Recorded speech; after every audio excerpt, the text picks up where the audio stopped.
Money moves nations and it divides families. It ignites wars. It dictates your self-worth. But that's a mask. The truth is, money is not even backed by gold. It's not backed by your efforts. It's not backed by your hours worked, blood, sweat, and tears. It's backed by your belief. This is the foundation they never wanted you to look at.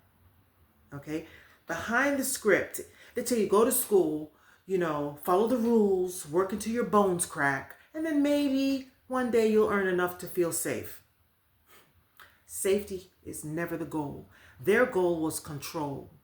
Because anybody who believes money is hard to earn will trade their freedom for dollars, and you'll call it success. You were conditioned not just to work. You were conditioned to worship a false god, a god made of paper. You were taught to earn your right to exist, to equate your time with value, your exhaustion with merit. How could something so fragile hold so much power? It doesn't. You hold the power. Your belief gives money breath. Your fear gives it fangs. Your silence gives money sovereignty over you. This system was never neutral. It was designed to reward compliance and punish deviation, glorify your grind and vilify ease. You were never meant to question the system, only to participate in it. So you participate in it.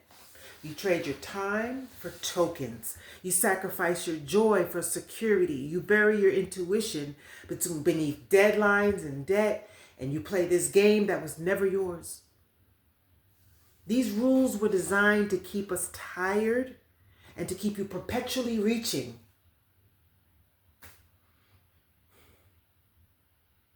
Value is not inherent in the money itself.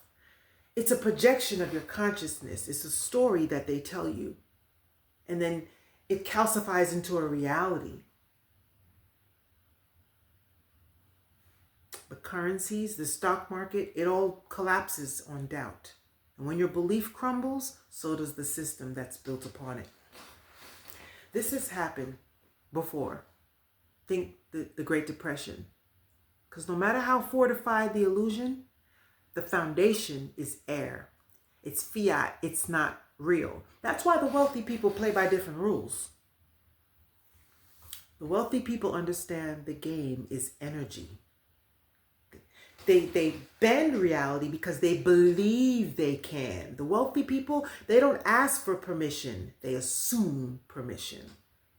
And that assumption shifts the field. Okay? We were told to sacrifice. But wealth is attracted to certainty, not arrogance. It's attracted to alignment. The world doesn't pay you for your pain. It only mirrors the frequency that you put out. A man will walk into a room knowing he's enough, and he'll activate a timeline. But another man will walk into a room begging to be chosen. Okay? You got to reclaim your truth. Your value was never in question. Money does not crown you. It responds to you. Not when you beg for it. Not when you struggle and strive. But when you remember that it was never outside of you to begin with. The word currency traces its origin to a word called correre, to run, to follow. Before money was paper, it was a movement. It was a rhythm. It was a current meant to circulate like your breath, like blood, like water. It was never meant to be hoarded or feared or clutched in anxiety. It was meant to move, to pass through your hands like sacredness. Somewhere along the line, the current was captured and it was frozen. It was turned into a tool of control. They stopped teaching us how to let it flow and taught us instead how to hold our breath and be fearful and replace flow with fear. Government, corporations, institutions, they're not neutral actors. They're energetic architects. And they understood something that you are not meant to know. Control over money is control over energy. And if they can convince you to see money as scarce, you'll never notice that the cage was never physical. It was your belief.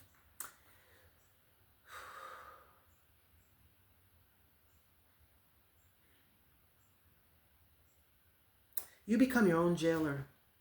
You call it responsibility, but you fear spending money. Like every dollar you spend might be your last dollar. But that's not wealth. And that's not a wealth mindset. That's energetic suffocation. Imagine if your lungs behave like the way you think of money. Every time you inhale, you refuse to exhale. You collapse. That's exactly what's happening to you financially. That's what's been happening to your financial nervous system. You've been trained to inhale money and exhale it with guilt. You've been taught that flow is dangerous. You've been taught that saving is safe, but spending is a sin. It's a broken circuit. Because when energy stops moving, it dies. Hoarded money carries the same vibration as fear. It sits, it's stagnant, and it begins to decay. Energetically, you may not see it, but your subconscious sees it. And it interprets that fear as a lack of trust, a refusal to participate in the divine cycle of give and receive. And so it adapts. It tightens its grips, it constricts, it shuts down the flow. And you might call it, oh, I'm going through a dry spell, I'm going through bad luck or a slump, but it's not that. It's feedback from the universe. Your field is echoing to you the signal that you broadcast. I don't trust the current. And the current, like any stream, responds not to effort, but to openness. You don't force a river to flow. You clear the dam. You don't demand abundance. You prepare to receive it. But modern life mocks that. Dams of debt, walls of worry, systems that teach us to chase instead of attract. We've confused our motion with flow and our grind with alignment. Money does not respond to friction. It responds to coherence. If your inner world is in chaos, no amount of budgeting will stabilize your external. You must become a vessel that holds the current without spilling it. That means release it. Release all your fear. Release your fear of loss. Spend without guilt. Spend without panic. Trust that money, like water, returns to where it's welcome. Money doesn't...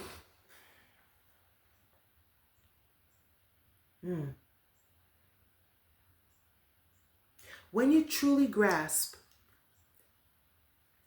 this, something's going to shift. It's going to shift in your body, in your nervous system, before it shifts in your bank account. Your mind is going to soften. The dam is going to break. And for the first time in years, money begins to move towards you. Not because you chased it, but because you finally remembered how to flow. Your relationship with money is not just mental, it's cellular. It lives in your nervous system. It's something that began when you heard the tension in your mother's voice about the bills and the panic. How are we going to pay the rent? How are we going to eat? The quiet resentment towards rich people. We can't afford this. We can't afford that. Those are not just moments in time. Those are imprints that form the blueprint that your body would follow for the rest of your life. Because before the mind understands, the body remembers. And when your body learns that money equals stress, the receiving equals risk. And having more means losing more. Your body rewires yourself. Your energy rewires itself around tension, not expansion. So no matter how many affirmations you recite, no matter how many goals you set, your nervous system still flinches when money gets too close to you. Abundance doesn't feel safe. People sabotage their own success, and they don't even realize it. Because inside, they start to feel an anxiety around money. And they disrupt the flow of energy because your inner system was built on survival, not thriving. Okay? Safety is in the familiar, even if the familiar is scarcity. Unless you rewrite that code, abundance will always feel like an attack. You'll chase it while fearing it. You'll earn it while rejecting it. You'll touch it, and then it'll slip away. The issue is within. Your vessel was never prepared to hold the current of money and wealth. It was trained to leak and collapse and to shrink and to be fearful. The body doesn't lie. You say you want wealth, but your breath is revealing fear.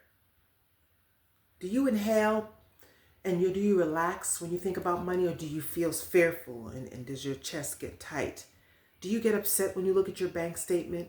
Do you get nervous at the thought of asking for money or asking for someone to pay you for your services?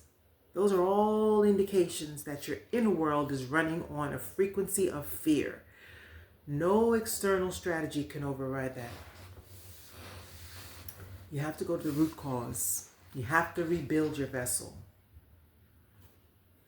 Your nervous system needs to be regulated, not just through therapy or breath work, but through spiritual reclamation. You got to retrain your body and your mind to feel safe and to feel worthy and deserving without effort. You got to train yourself first to feel secure. Teach yourself patiently that wealth is not a threat. Receiving is not dangerous. Abundance is not followed by some major loss. You have to embody abundance, and the way to do that is to feel safe and to feel worthy first.